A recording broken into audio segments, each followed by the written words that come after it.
heart is a pump, moving the blood through the body. Over here we have Johann Georg Wiersung. He also studied anatomy and medicine here, and he's known for his discovery of the pancreas. Over here So is a man, I missed the Stefano video. Bathory, who is holding a She crown was saying because he later that became this is a king hall of of 40, the Hungary most and 40 Poland. most famous And last international but not students. least, on the right corner there, we have Giovanni Capodistria, and he became the first prime minister of the Hellenic Republic. So these people were quite influential. They came here, they learned from one of the most modern universities, and then they brought it back to their own country to change the laws, to change medicine, even religious tolerance and freedom, the ideals of the university. Okay, so you're probably wondering what this strange wooden object is right here. This is the rostrum of Galileo. It's kind of like a podium. He would have stood on top of this to teach his lectures. Galileo taught here for 18 years, from 1592 to 1610. He wrote in a letter to his friends that it was the best 18 years of his life. You can imagine he had a paid position here as the chair of mathematics, but they also allowed him to do research and teach on his research topics however he wanted. So in particular, he took a telescope to the top of a tower at the Ponte Molino here in Padua to observe the night sky. And his book that he published in 1610 includes these discoveries that he made while in Padua. For example, he observed the rings of Saturn, the moons of Jupiter, the Milky Way galaxy. He also discovered that the moon wasn't smooth, it actually had bumps on it, it had craters, and that the sun had these giant spots on it. So very weird things. But perhaps his most important discovery was that the Earth revolves around the sun and not the other way around. But in theological teachings, they taught that the Earth was the center of the universe, so the sun must go around it. And eventually the church disagreed with him on this point. They actually said that he was teaching heresy and he was censored. They took some of his books and they blacked out the parts that they didn't agree with. This artwork here is a tribute to the censorship of Galileo. And then they proclaimed him a heretic, they tried him, convicted him, and when he died in 1642, he was not as famous or as well received as he had been. So then about 100 years passes and the age of the Enlightenment comes about. People start reevaluating the works of Galileo, and they figured out that he knew his stuff. He was actually saying his truth in this time when speaking your truth wasn't allowed. And so they gave him a bigger, better funeral to move him to his family mausoleum. During this second funeral, some admirers took home pieces of the body. Like he's missing a couple finger bones, he's missing a tooth, and a man named Antonio Cocchi stole his fifth lumbar vertebra.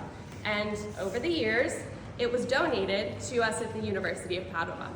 So we have it in the archives, but we made a 3D copy, and you can see it in this black box right over here. Kind of curious. And the middle finger is in Florence. Yes, I heard that it's actually displayed like in an upright position. The middle finger is displayed in Florence. I love that. So why the fifth lumbar vertebra? Well, it came attached with a little note that said, "I am the fifth lumbar vertebra of Galileo. I allowed him to lean back and look up at the sky," which he would like to do. Wow. All right. I'm going to hop into this room. Okay. We're just going to ask Lori if we can enter this room because you're setting up for a conference. I'll be right back.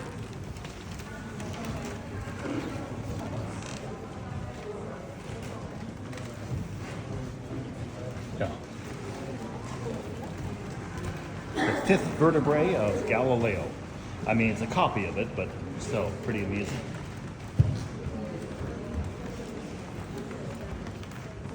And this was Galileo's, I guess, kind of like a podium.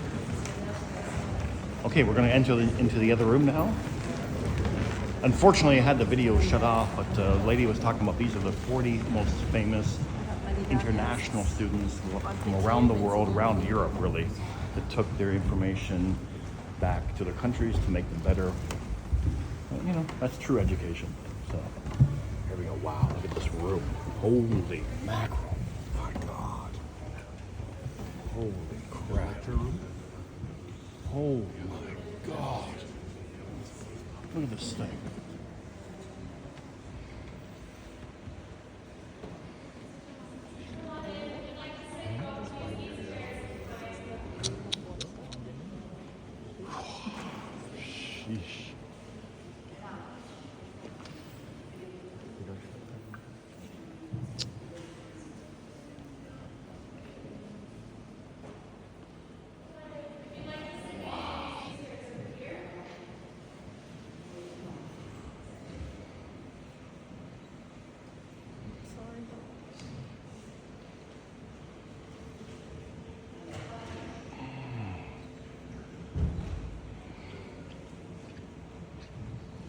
Unbelievable.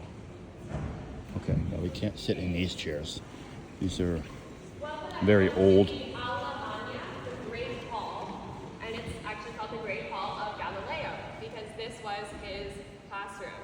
He was the professor of mathematics, but he taught in this big classroom that was dedicated to the law school because his lectures drew a lot of students, maybe over 100 students. So that's part of the reason they bought him that rostrum out there for him to teach on. Does anyone see Galileo in the room?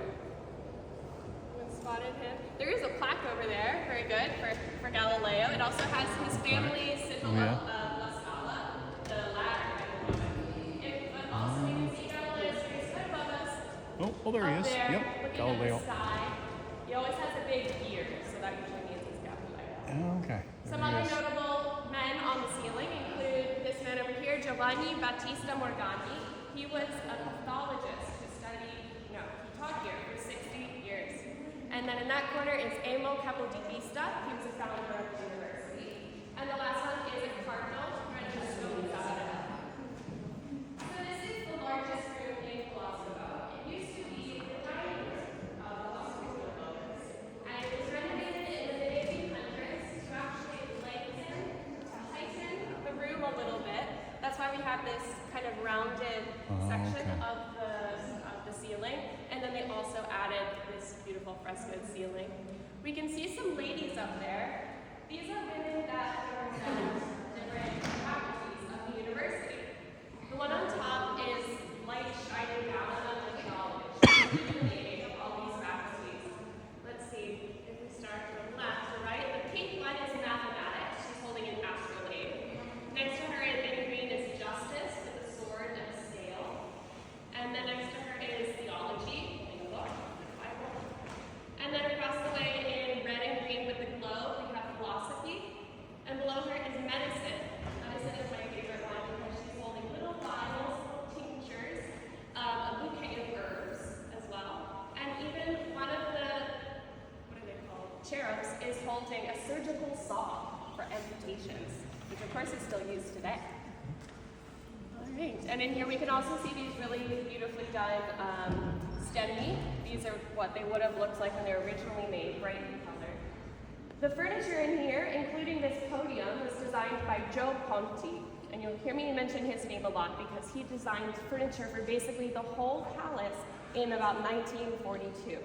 And the goal of Ponti was to marry the old, decorated, antiquated style with a more modern, clean finish. So he used a lot of wood and he used clean lines, but at the same time it kind of reflects the grandeur of the place. On the podium here we have Universa Universis Catalina Libertas, which means total and whole freedom to all within the University of Padua. That's our school motto. Does anyone have questions? Okay, great. Well, feel free to take another picture too, and then we'll make our way back out the room to the anatomic kitchen.